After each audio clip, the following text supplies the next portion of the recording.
So good evening and assalamu alaikum everyone. I'm Rakshanda and today I will be igniting the idea that health awareness blogs conduct serious and extensive discussions of healthcare issues in a reader-friendly way. So I'm sure by now all of you have seen a lot of ALS Ice Bucket Challenge videos. Everyone from across the border, celebrities to your Auntie Shamim's best friend, have been posting their videos drenched by a bucket full of ice cold water. So this strange and unconventional way of creating awareness in the society seems to work pretty well. Speaking of awareness, today our nation's health is at crossroads, where turmoil and agitation within the society demands reassessment of both our thoughts and actions. I know all of you guys may be wondering what this guy needs is a spell check for his banner, but no, I believe that at such times, health awareness blogs with a broad spectrum of various medical conditions that the country is facing right now can be great to a larger audience. So, blogs have been there for almost a decade now, but yet many healthcare professionals have failed to recognize their value. Physicians, pharmacists, nurses, and even the ambulance drivers are blogging about their on-job experiences. This way, the healthcare professionals have an opportunity to express themselves to a much larger audience. So the term blog is a truncated blend of two words, web and log. There are personal illness blogs, professional doctors blog, and institutional medical blogs. So, oh hey, that's me. So, being a blogger myself, my interest in health awareness blogs was prompted by this blog I read over the internet, where this young lady is on the waiting list for a double lung transplant. Strangely enough, she celebrates the birthday of her new lungs over the comment section of the same post. So, the interactive format of blogs allow readers to give commentary, rapid responses, and valuable feedback not available through traditional media. So how many of your children know what corporal punishment is? I would say not many.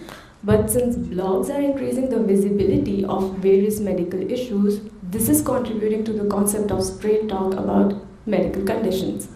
So the question is, why blog? Well, for starters, the format of a blog is more appealing to a general reader looking for answers to a medical question rather than making sense out of complex terms used in an academic research article. An online survey of MedBlogs tells us to express creatively and to share practical knowledge and skills as the major reasons for blogging, while to make money as the least. Making money, that's why I don't do this for making money. So I don't know how many of you know who this woman is, but she's Elizabeth Holmes, and she is the world's youngest self-made billionaire. And how she got so rich? Definitely not by MedBlogging.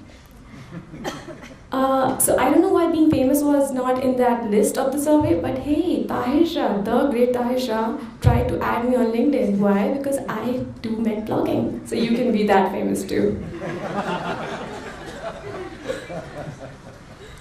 Alright, so what are the true benefits of med blogging then? They are to promote serious, critical, intuitive, and analogical thinking skills. Blogs can be used as brainstorming tools. They can also be used as a resource for interlinking ideas, and they're a perfect combination of solitary and social interaction. Here I refer you to a list of the topmost medical blog websites. Living in a socially mobile learning environment, I would recommend you all to explore the educational possibilities of these med blogs. So it's important to know before writing a med blog, you have to take a med blogger's Hippocratic oath that says, I swear that I will never reveal information about patients in my blog that will allow readers to identify them in any way.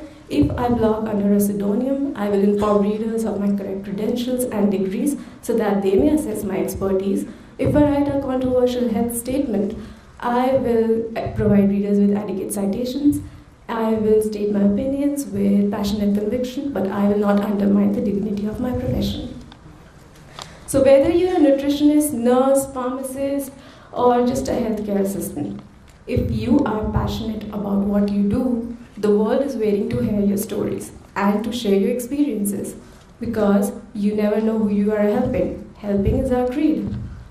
So I'm Rakshanda Mujib, and being a blogger, I recommend medical blogging to all of you. Thank you for listening with patience.